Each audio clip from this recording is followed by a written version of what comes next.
She smiled at me softly and said, "Mom," just as my phone buzzed with the bank alert that changed everything. I remember the way the sunlight fell across the kitchen table that morning, pale and thin, like it hadn't fully decided to stay. The kettle had just clicked off, that sharp little sound it makes when the water's done boiling, and my hands were shaking enough that I spilled tea on the saucer. I told myself it was just nerves, surgery nerves, or maybe age. I was 62 then, and everyone likes to tell you little tremors are normal once you pass a certain year. My daughter-in-law, Layla, reached out and wiped the spill with a paper towel. Her touch was gentle, almost rehearsed. "Sit down, Mom," she said again. "You're still weak. Let me handle it." That word, Mom, settled in my chest like something warm. I didn't hear it often. My son, Cameron, had lost his father young, and it had been just the two of us for so long that I never thought about gaining another child through marriage. But Layla had that way about her, soft voice, downcast eyes, always asking if I'd eaten, if I'd taken my medicine, if I needed anything from the store. I didn't see my phone light up until it vibrated again. Once, twice, then a third time. I glanced down, expecting a message from the hospital or the pharmacy. Instead, it was a notification from my bank. Withdrawal, $4,500, available balance, $312.18. For a moment, I thought there was a mistake. Banks make mistakes all the time, don't they? I stared at the numbers until they blurred, then blinked hard and opened the app. My heart began to thud in my ears, loud enough that I barely heard Layla asking if I was all right. Another withdrawal, and another. My savings, the money I had tucked away over 20 years, was nearly gone. "Mom?" she asked again, her hand hovering near my shoulder. I looked up at her face. Her eyes were wide with concern, lips slightly parted, the picture of care. And in that moment, with the kettle still steaming and my tea growing cold, I felt something inside me quietly collapse. Before all of that, before the hospital, before the missing money, my life had been simple in a way that felt earned. I lived in the same modest house my husband and I bought when Cameron was still learning to walk, cream-colored walls that had faded unevenly over the years, a fig tree in the backyard that dropped sticky fruit every August. The house always smelled faintly of spices and old wood, no matter how much I cleaned. After my husband passed, I learned how to be alone without being lonely. I worked part-time at a tailoring shop 3 streets away, hemming trousers and mending torn sleeves. My hands stayed busy, my mind stayed calm. In the evenings, I cooked small meals, lentils, rice, sometimes chicken if I felt indulgent, and watched the same news channel every night, even though the stories rarely changed. Cameron visited every weekend, sometimes with Layla, sometimes alone. When he first brought her home, she wore a pale blue scarf and kept her eyes lowered when she greeted me. She brought a box of sweets, the expensive kind, with pistachios pressed neatly into each square. "She's shy," Cameron said proudly, "very respectful." I wanted to believe respect meant kindness, and at first it did. After they married, they moved into a small apartment across town. I didn't interfere. I didn't show up unannounced.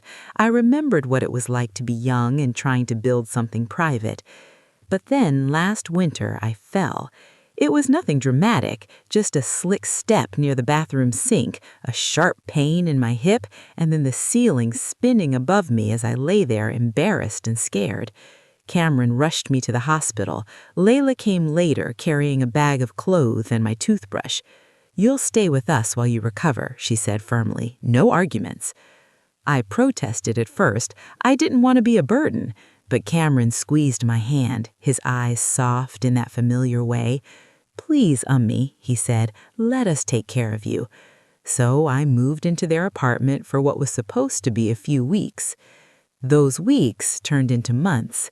Layla woke up every day early to help me dress. She organized my pills in neat little boxes. She cooked soups that smelled of ginger and garlic and comfort. When friends called, she told them I was resting. When bills arrived in the mail, she stacked them carefully on the table. "You shouldn't worry about these things right now," she said once, smiling. "Just focus on getting better." I trusted her. Why wouldn't I? She was my son's wife. She called me Mom. One afternoon, about 3 weeks into my stay, she sat beside me on the couch with a folder in her lap. "There's some documents we should organize," she said casually. "Hospital paperwork, insurance, banking access, just in case of emergencies." I hesitated. My savings account had always been my safety net, money from years of careful living, money I planned to leave to Cameron someday. "Cameron already has my account details," I said. She nodded. "Of course, this is just to make things easier for you." Her tone was gentle, reassuring, and when she handed me the pen, my hand didn't even shake. I didn't notice how quickly she slid the papers back into the folder. I didn't notice how often she volunteered to handle things I had always done myself. By the time I returned to my own home, walking slowly with a cane and a sense of gratitude, I believed I had gained not just a daughter-in-law, but a daughter. And that's what made the moment in the kitchen so unbearable. Not just the missing money, but the memory of every smile that came before it. When I finally spoke, my voice sounded far away, like it belonged to someone else. "Layla," I said softly, holding up my phone, "do you know why my savings account is empty?" She froze. Just for a second. But a second is long enough to reveal a truth you didn't mean to show. Her smile faded, her hand slipped from my shoulder, and in that quiet kitchen, with the kettle cooling and the sunlight shifting, I realized this story was only just beginning. She didn't answer me right away. Lila's eyes flicked from my phone to the floor, then back up again, as if she were searching the room for the right version of herself to step into.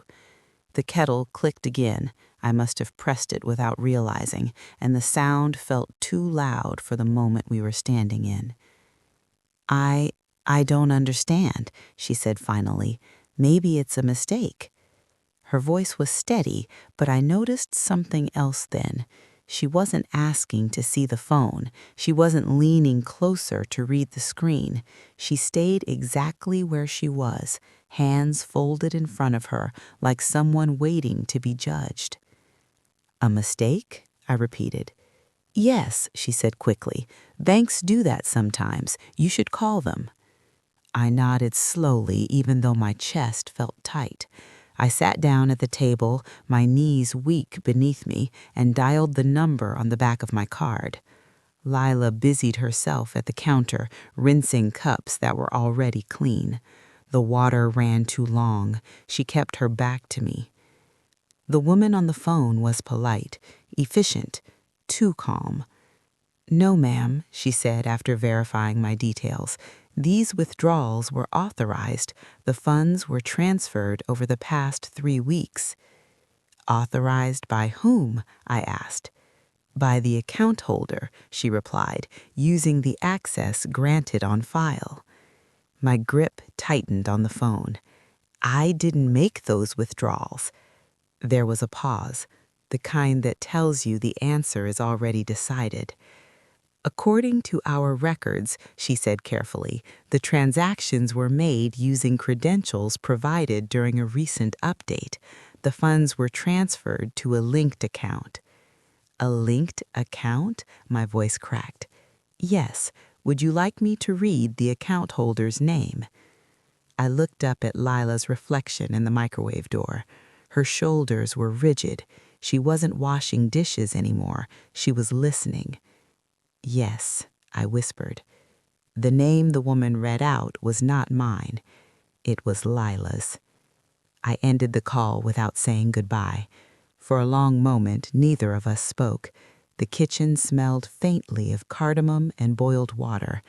Outside, a car horn blared, followed by laughter, life going on, unaware that mine had just shifted off its axis. "Why?" I asked quietly. Lila turned around slowly. The softness in her face was gone now, replaced with something defensive, almost irritated. "I was going to tell you," she said. "When?" My voice was barely above a whisper. "When the time was right." I laughed then, not because anything was funny, but because the sound escaped me like a cough.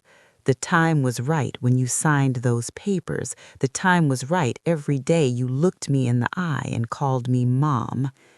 She flinched at that. Good. I wanted her to feel something. "You don't understand," she said, rising. "We needed it." "We." That word cut deeper than the numbers on the screen. "Needed it for what?" I asked. "For life," she snapped. "For our future. Kamran's business isn't doing well. Rent keeps increasing. You're alone. You don't even use that money." I stared at her. That money was my safety, my independence. "You have us now," she said quickly. "Isn't that enough?" I stood up, my cane scraping against the floor. "You took without asking. You decided my life for me." She crossed her arms. "You signed the papers." "I trusted you." Her jaw tightened. "Trust doesn't pay bills." That was the moment something hardened inside me. Not rage, not yet. Something colder, clearer. "Where is Kamran?" I asked. "At work," she said.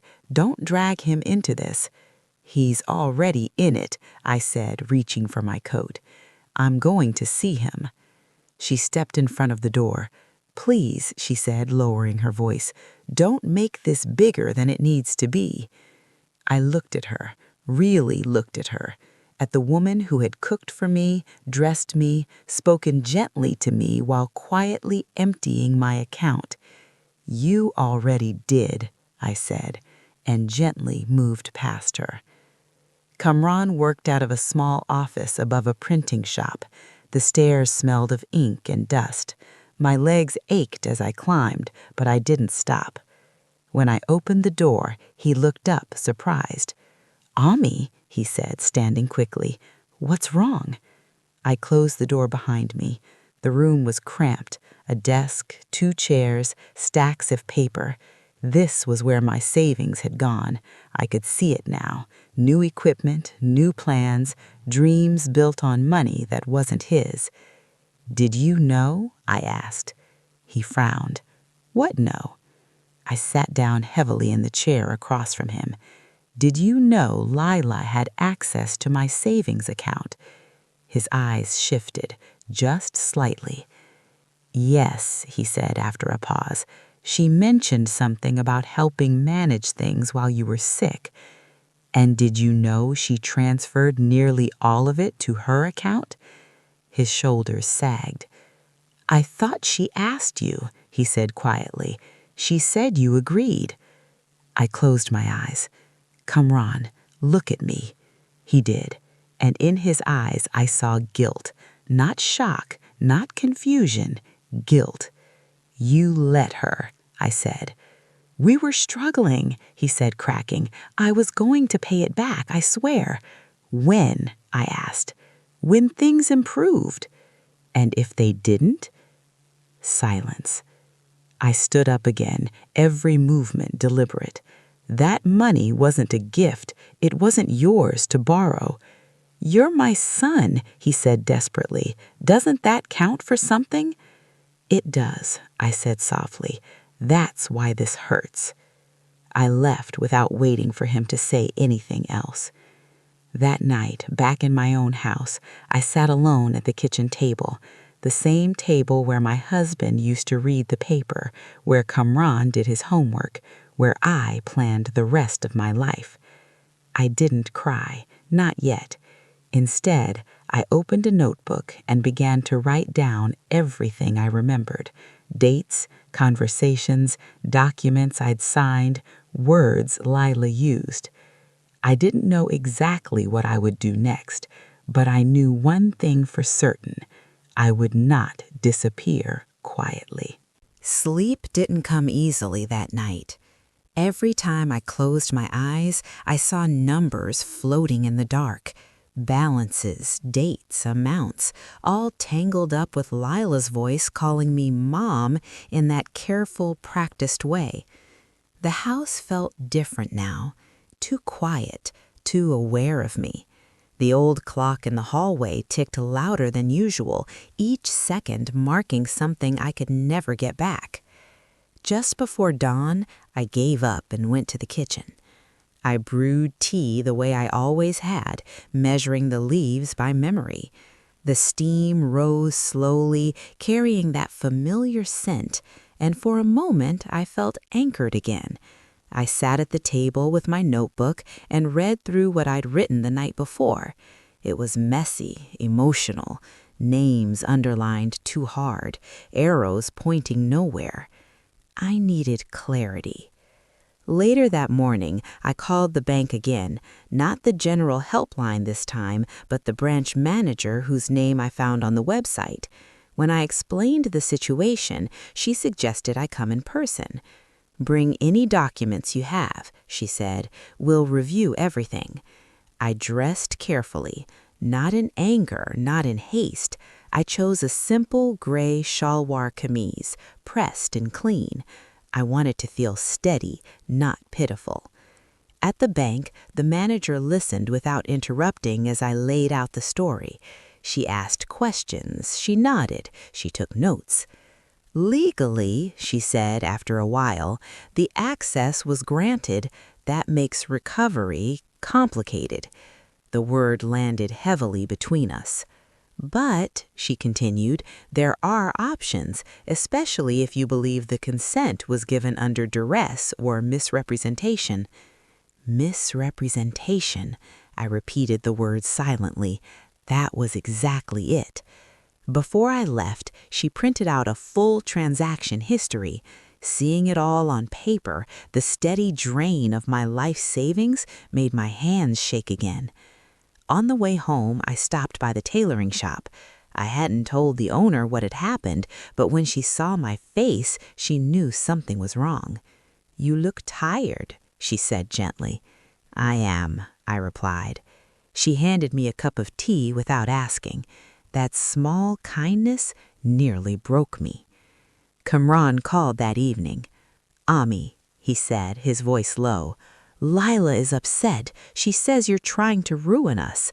I closed my eyes and leaned my head back against the couch. "I'm trying to protect myself," I said.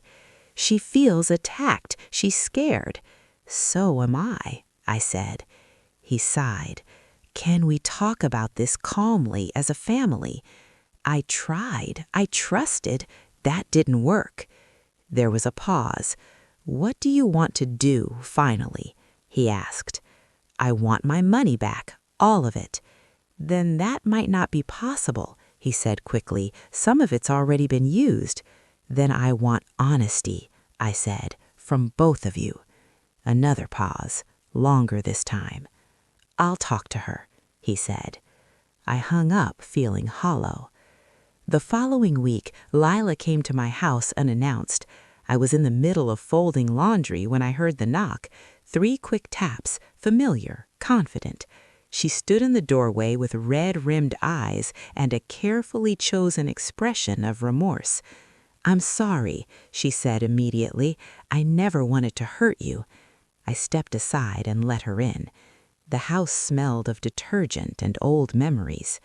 She sat at the table and clasped her hands together. "We panicked," she said. "Everything was happening at once. The business, the bills, your illness. I thought I was helping." "By lying?" I said. "By surviving." I studied her face. There were real tears there now, or at least real enough. "I want to fix this. We can pay you back in installments." "How much have you used?" I asked. She hesitated. "Most of it." There it was, the truth, finally spoken out loud. I nodded slowly. "Then you'll need to make it right in other ways." She looked up sharply. "What do you mean?" "I mean," I said calmly, "that if you don't, I will." Her eyes narrowed. "Are you threatening us?" "I'm stating facts," I replied. She stood up abruptly. "After everything I've done for you?" I laughed softly. "You mean after everything you took?" She left without another word. That night, I made a decision. I called my cousin Farah, who worked as a legal assistant. We hadn't spoken in years, but family has a way of resurfacing when things go wrong. After I explained, she was quiet for a moment. "This is serious, but you're not powerless." I felt a small spark of something I hadn't felt in days: hope. Over the next few weeks, I gathered everything: bank statements, messages, witnesses who could confirm my condition at the time I signed those papers. I didn't rush. I didn't lash out. I prepared. The first formal letter went out on Tuesday: a request for repayment, a timeline, a clear outline of what would happen if it was ignored. Kamran came to see me that evening, his face pale. "You didn't have to involve lawyers," he said. "I did, because you didn't protect me." He looked down. "Lila says you're doing this out of spite." "I'm doing this out of necessity," I said. "There's a difference." He nodded slowly. "What if we can't pay it all back?" "Then the truth will be known," I said. By the time the second letter went out, the family had taken sides. Some said I was too harsh. Others said I was finally standing up for myself. Lila stopped calling me Mom, and somehow that hurt less than I thought it would, because by then I was learning how to call myself something else: strong. The letters did what I expected them to do. They didn't bring apologies or sudden repayment, but they brought attention. Family attention, the kind that spreads quietly at first, then grows teeth. My sister-in-law called me one afternoon, her voice low and cautious. "Is it true?" she asked. "About the money?" "Yes," I said simply. She exhaled sharply. I knew something was off. Lila's been spending like nothing happened. That was the first time I allowed myself to feel angry again. Not the hot, reckless kind, but the steady burn of being made a fool of. A week later, there was a family dinner. Kamran insisted, said it would help clear the air. I agreed, not because I believed him, but because I knew silence would only protect the wrong people. We sat around the long table at Kamran's aunt's house, 12 of us, passing dishes we barely tasted. The room smelled of roasted meat and tension. Lila sat beside Kamran, her back straight, her expression carefully neutral. No one mentioned the letters at first. It was Kamran's uncle who finally broke the silence. "So," he said, setting down his glass, "I hear there's some trouble between you and the children." I met Lila's eyes. She looked away. "There is," I said calmly. "They took my savings without my informed consent." A few gasps, a few raised eyebrows. "That's not how it happened," Lila said quickly. "She agreed. She just changed her mind." I folded my hands in my lap. "I was recovering from surgery," I said. "I trusted you. You used that trust." Kamran shifted in his chair. "We were under pressure," he said. "We meant no harm." "Harm doesn't require intention, only impact." The table went quiet. His aunt cleared her throat. "How much are we talking about?" I named the amount. The room seemed to shrink. "That's significant," someone murmured. Lila's face flushed. "You're making me sound like a criminal." "I'm telling the truth," I said. "There's a difference." She stood abruptly. "You're humiliating us." I looked at her, really looked at her, and felt something unexpected: pity. "You did that yourself," I said gently. She left the table in tears. Kamran followed her. The rest of the family sat in stunned silence. After that night, the story took on a life of its own. Whispers at weddings, side glances at gatherings, questions asked when Lila wasn't in the room. People began to connect the dots: the new furniture, the sudden vacations, the expensive phone. No one said anything directly to her, but everyone knew. The legal process moved slowly. There were meetings, more paperwork, offers of partial repayment that felt more like bargaining than remorse. I declined them. I didn't ask for pieces of my dignity, I told Farah. I want accountability. In the meantime, I learned how to live with less. I cut back where I could, returned to the tailoring shop full-time, took on extra work mending wedding clothes before the summer season. My hands ached at night, but my mind felt clear. Kamran visited once, alone. He looked older, tired. "She's angry all the time now," he said quietly. "At you, at me, at everyone." I stirred sugar into my tea slowly. "That's not my responsibility," I said. "She says you turned the family against her." "She did that when she chose deception," I replied. He nodded, but I could see the conflict in his eyes. He loved her, but he also knew the truth. "I should have stopped it," he said finally. "I didn't." I reached across the table and touched his hand. "That's what hurts the most," I said. Tears welled in his eyes. "I'm sorry, Ami." "I know," I said. The court date came sooner than I expected. Lila didn't look at me as we sat across from each other, our lawyers speaking for us. Her confidence was gone. In its place was a brittle defensiveness that cracked with every document presented. When it was over, the ruling was simple. She was ordered to repay a significant portion of the funds over time. Not all of it, but enough to acknowledge wrongdoing. It wasn't everything I had lost, but it was enough. Outside the courthouse, Kamran approached me. "She's blaming me," he said quietly. I nodded. Blame is easier than accountability. "She says she never meant to hurt you." I met his eyes. "Intent doesn't erase impact," I said again. He looked down. "What happens now?" "That depends on what you choose to do next." Lila moved out 2 months later. No dramatic announcement, no screaming matches, just boxes and silence. Kamran stayed behind, alone in the apartment that had once been full of plans. He called me one evening, his voice heavy.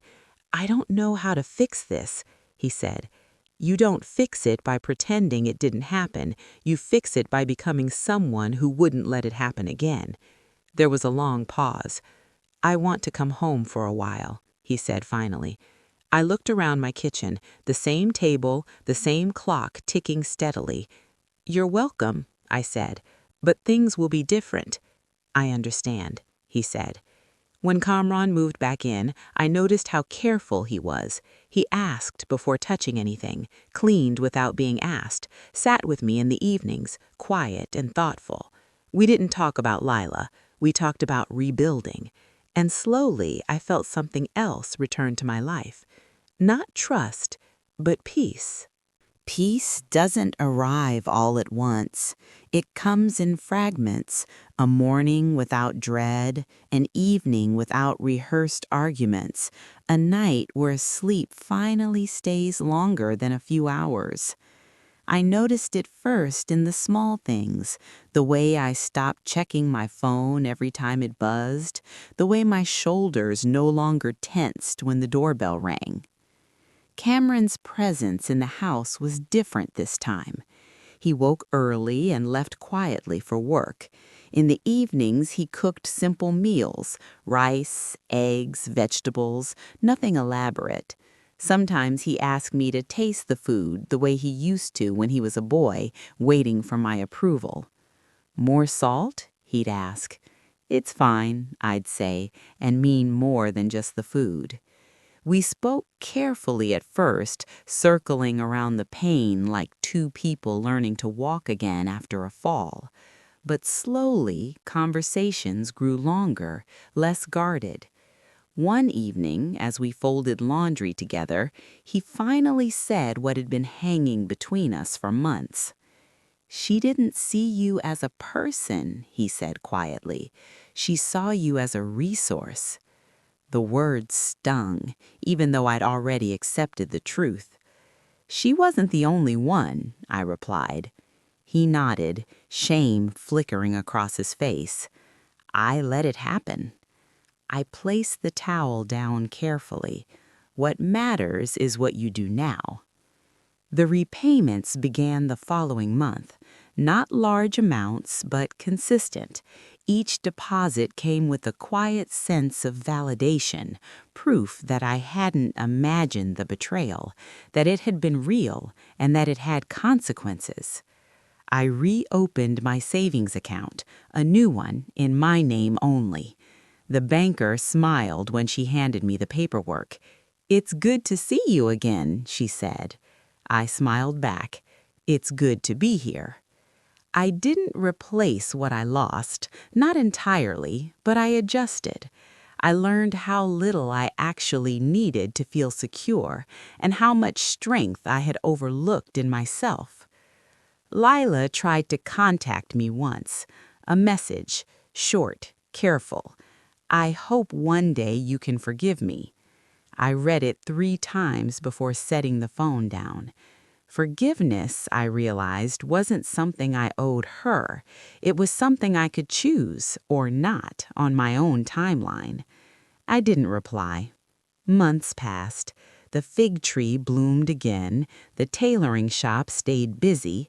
Life settled into a quieter rhythm.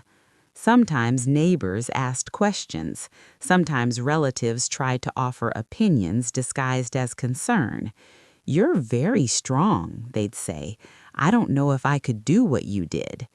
I always answered the same way. I didn't choose strength. I chose survival. One afternoon, Kamran brought up something unexpected. "She wants to apologize in person," he said carefully. "Not now, but someday." I considered it. "Maybe," I said finally, "if it's sincere." He nodded, relieved. I wasn't sure if that day would ever come, but I liked knowing the choice was mine. The biggest change, though, wasn't in my finances or my family. It was in how I saw myself. I had spent years defining my worth by how much I gave, how much I sacrificed, how quietly I endured. Now I understood something different. Love without respect is not love, and trust without accountability is not kindness. On the anniversary of my surgery, Kamran and I shared a quiet meal at home. No guests, no ceremony. He raised his glass. "To you," he said, "for teaching me what it means to be responsible." I lifted mine. "To growth," I replied. Outside, the evening call to prayer drifted through the open window, steady and grounding. For the first time in a long while, my heart felt still. Time has a way of stretching pain until it no longer cuts. It just aches. By the time a full year had passed since the day my savings disappeared, the anger no longer woke me up at night. It visited occasionally, like an old neighbor who still knew how to knock, but it didn't stay long. Most days, I woke up with purpose instead of fear. Kamran settled into a routine at home. He paid rent to me without my asking, fixed things around the house that had been broken for years, the loose cabinet hinge, the flickering porch light, the door that never quite shut properly. Each small repair felt symbolic, like he was trying to mend more than wood and screws. One evening, as we sat in the living room watching an old drama rerun, he spoke without looking at me. "She finalized the divorce papers today." I nodded slowly. I had known it was coming. "She says she wants to start over," he added. "Somewhere else." "That's her right," I said. He hesitated. "She still tells people she was misunderstood." I smiled faintly. People tell themselves many things to sleep at night. He glanced at me then, studying my face. "How did you learn to let go so calmly?" I thought about it, about the months of rage I never showed, about the tears I cried alone. I didn't let go, I set it down. The family dynamics never fully returned to what they were before, and I no longer wanted them to. Some relatives kept their distance, uncomfortable with the reminder that wrongdoing could be named and answered. Others grew closer, drawn by honesty. At a cousin's wedding that spring, I noticed how differently people spoke to me, not with pity, with respect. One woman pulled me aside and whispered, "You gave me courage. I'm dealing with something similar." I squeezed her hand. "Then don't stay silent," I said. "Silence protects the wrong person." Late that summer, something unexpected happened.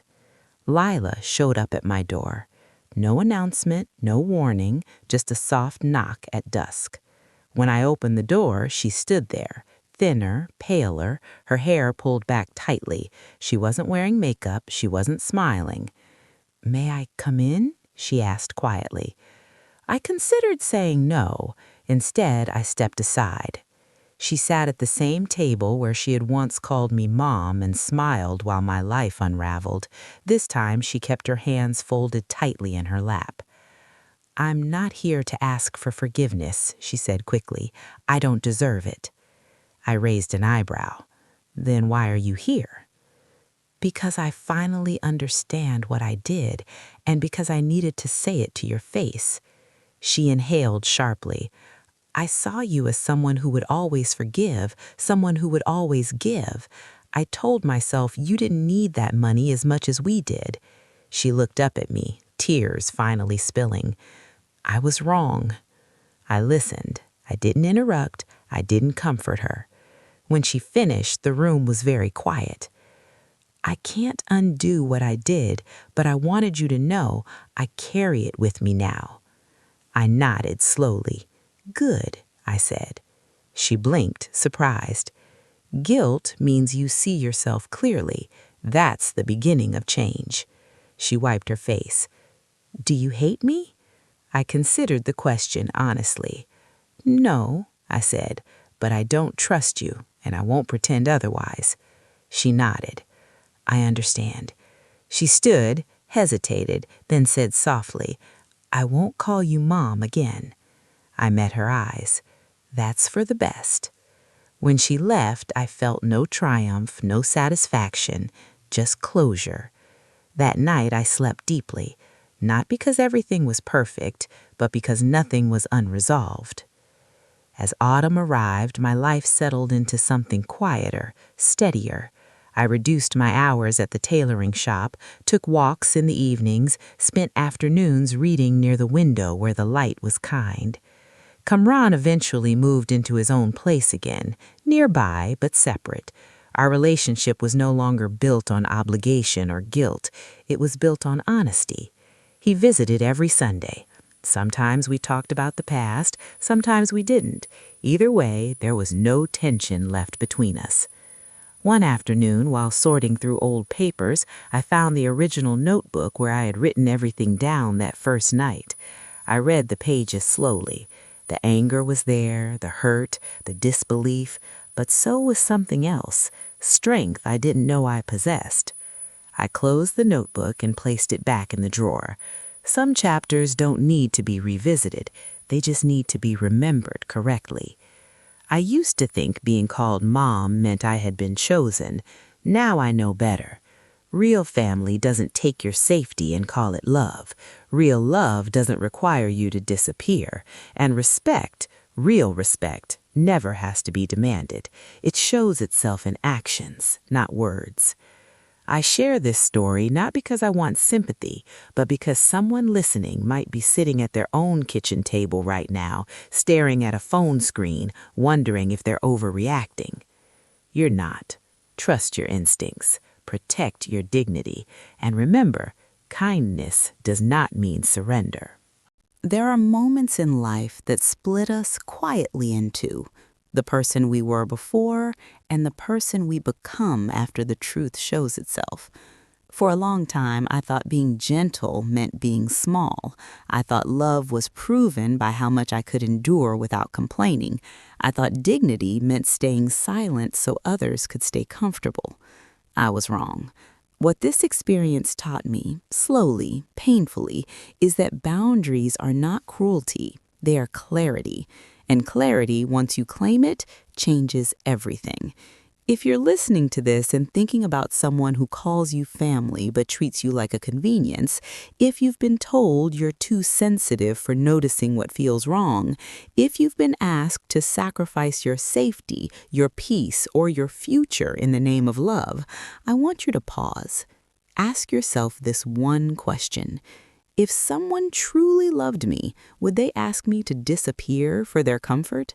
Because love that costs you your dignity is not love, and forgiveness that comes without accountability is not healing, it's permission.